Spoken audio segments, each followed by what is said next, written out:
सागर में ओबीसी महासभा के साथ भीम आर्मी समेत अन्य संगठनों ने कजली वन मैदान में सभा का आयोजन किया। कार्यक्रम में प्रीतम सिंह लोधी भी शामिल हुए। इस दौरान पदाधिकारियों ने बंडा थाना क्षेत्र के दुष्कर्म के मामले को फास्ट ट्रैक कोर्ट में चलाने और आरोपी को फांसी की सजा दिलाने की मांग की। कार्यक्रम को संबोधित करते हुए प्रीतम लोधी ने कहा कि अधिकार की लड़ाई जारी रहेगी, दुष्कर्मी को सख्त सजा मिलनी चाहिए। मैंने सभी पार्टियों के मंच देखे हैं, मंचों पर ऊंची जातियों के लोग बैठे रहते हैं, हम लोग नीचे बैठते हैं। मेरे परिवार ने 3 पीढ़ियों से पार्टी का काम किया, लेकिन पार्टी ने परिवार के किसी भी सदस्य को मंडल का पद अधिकारी नहीं बनाया। हम आपको मिलकर चिंगारी को तूफान बनाना है। भाई ऐसे लोगों से सावधान रहे, जो पाखंडी टाइप के लोग होते हैं इनसे सावधान रहें। ऐसे लोगों को घर में न बैठा लें और आप लोग इस चीज़ को देख के चला करो। मैं समझा रहा था लोगों को वहाँ पे, तो अपन कोई घर बैठ के अपन समझाते हैं लोगों को, तो वही समझा से में ही लोगों ने उसकी बात को तुल पकड़ा दिया और मेरी जो बोला था मैं उसको काट पीट के छोटा करके मैंने पाखंडियों बाबाओं के ऊपर बोला था जो जेलों में डले हुए हैं आज में। हमारी वकील साहबा हैं, उनने भी देश को बता दिया था कि इनको फांसी होना चाहिए। तो उस बच्ची को लेके पूरे समाज के लोग जब न्याय मांगने गए तो न्याय में क्या मिला? लाठियाँ और बेइज्जती। तो हम इसलिए उस पर बोले थे। तो देखिए सरकार ने न तो उनको न्याय दिलवाया, न कोई ऐसी बात की, ऊपर से कहते नहीं मारते भी और रोने भी नहीं देते, उनको लाठियाँ दी। अब इस बात पर मैंने कहा तो इस बात पर मेरे ऊपर FIR काट दी। और लोगों ने जो कहा, आपने देखा होगा गद्दी पर बैठकर जो ज्ञानी लोग हैं उन लोगों ने मारने की धमकियां दी। एक ने तो यहाँ तक कह दिया था कि अगले महीने प्रीतम लोधी का श्राद्ध चाहिए हमको। तो ये बड़ी बात हो जाती है। भारतीय जनता पार्टी ने आपको निष्कासित करने के बाद पार्टी से बाहर कर दिया, आपने माफी भी मांगी, क्या कहेंगे? जी, मैं जैसे मुझे नोटिस मिला मैं भोपाल गया, माननीय उमा भारती जी ने मुझे समझाया, डांटा भी मेरे को कि थोड़ा सद के बोला करो। तो क्योंकि मैं दुखी था वार टाइम पर, तो माँ जी ने कहा कि आप जाके माफ़ी मांगिए और सौर्य ब्राह्मण समाज से माफ़ी मांगिए, माफ़ीनामा लिखिए आप। और अपने BD शर्मा जी ने भी बुलाया और भी लोग थे पदाधिकारी, उन सब ने यही कहा कि अपन पार्टी तोड़ने के लिए नहीं बने, जोड़ने के लिए बने हैं। क्योंकि हम 3 पीढ़ियों से सेवा कर रहे हैं। जनसंघ से शुरू हुई थी हमारी सेवा पिताजी की, जनता पार्टी से भारतीय जनता पार्टी, ये सफ़र हमने तय किया है। हमारी 3 पीढ़ियाँ खप गई सेवा करते करते, और हमने आज तक ऐसा कोई घर नहीं देखा हुआ अपने हिंदुस्तान में कि 3 पीढ़ियों में हमने मंडल तक का पद नहीं लिया आज तक। और ज़मीन से रगड़ कर हम लोगों ने मेहनत की, उसका इनाम मुझे ये पार्टी ने ये नहीं सोचा कि 3 पीढ़ियों से इतना काम कर रहे हैं, पार्टी को खड़ा किया है, तो तनिक भी पीछे नहीं सोचा। और पिछले 1.5 महीने में प्रीतम लोधी के नाम पुलिस की लिस्ट में है जी, वो कहीं मतलब इकट्ठा नहीं होने, क्या कारण है इसके पीछे, क्या वजह है? जी, अच्छा प्रश्न किया आपने।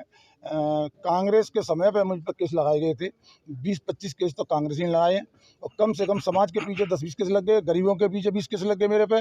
लेकिन उन केस तो ये लिस्ट तो निकाल देते हैं, लेकिन उसमें ये नहीं देखते कि प्रीतम लोधी पर किस कारण से केस लगे हैं ये। और मैंने आज तक न मेरे किसी से झगड़ा हुआ, न मैंने किसी से मेरे से कोई झगड़ा, केवल गरीबों के पीछे और समाज के। और कार्यक्रम के दौरान अन्य वक्ताओं ने शिवराज सिंह चौहान को जमकर कोसा। साथ ही बंडा में दुष्कर्म के मामले को लेकर हुए प्रदर्शन के दौरान पुलिस के लाठीचार्ज का भी विरोध जताया। फिर मुझे ये भी पता चला कि यहाँ पर जो मुख्यमंत्री हैं उनका कहना है कि जो भी बेटियों के साथ अपराध करेगा, बलात्कार करेगा, उसका हम घर भी बुलडोजर चलाएंगे। लेकिन ऐसा नहीं होगा। ठीक है, वो उनकी पॉलिसी है, लेकिन आज भी वो बेटी ज़िंदगी मौत के बीच हॉस्पिटल में लड़ रही है। टाइम पर इन्होंने FIR दर्ज नहीं की उनकी पुलिस ने। और क्या इनकी जो नीति है कि उस बच्ची को कंपनसेशन देना, उनके फादर कैसे मुकदमा लड़ेंगे, उन अपराधियों को फांसी की सज़ा देना, क्योंकि पोक्सो एक्ट का मैटर है। 12 साल से कम उम्र की बच्ची के लिए प्रावधान है कि 2 महीने में आप चार्जशीट फाइल करेंगे, 6 महीने में आप सज़ा दिलवाएंगे। तो क्या ये शिवराज सरकार ये वादा कर रही है इस परिवार से? दूसरी मैं बात कर रही हूँ कि सिर्फ ये बात बंटा जगह की नहीं है, सागर की नहीं है। दुमका नामक जगह पर अंकिता तोमर नाम की बिटिया को, आप सोचिए रात के समय वो बेटी सो रही है और वहाँ शाहरुख नाम का लड़का जाता है, कैरोसिन डाल करके जला। मध्य प्रदेश की बात करें, अभी NCRB का डेटा आया है। मध्य प्रदेश एक ऐसा राज्य है जहाँ पर नाबालिग बेटियों के साथ सबसे ज्यादा अपराध हो रहे हैं। हर 3 घंटे में एक बेटी के साथ इस बलात्कार। मूवमेंट पे आप लोग क्या करेंगे? बिल्कुल, मेरा ये यहाँ की जो सरकार है, ये इनकी जिम्मेदारी है कि आप सख्त कानून जो है उसका इम्प्लीमेंट करवाएं, जल्दी से जल्दी सजा दिलवाएं, जिससे ये क्राइम रुके, लॉ एंड ऑर्डर ठीक हो। दूसरा, देखिए, कानून जो है वो तब आता है जब किसी बेटी के साथ अपराध हो रहा है। आप पुलिस FIR करवाएंगे, आप कोर्ट कचहरी जाएंगे, लेकिन प्रिवेंटिव एक्शन क्या ले रहे हैं? जो अपराध रुक जाए।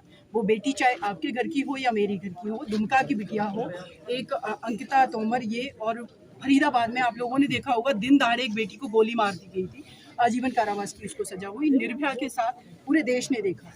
मनीषा वाल्मीकि को उत्तर प्रदेश सरकार ने पुलिस ने खुद जलाया मिट्टी था। का तेल डाल के जलाया, पुलिस उस ने मुकदमे जलाया को था। मैं उस मुकदमे को लड़ रही। तो ये बात पूरे देश की बेटियों की सेफ्टी, सिक्योरिटी की, उनकी डिग्निटी की लड़ाई है।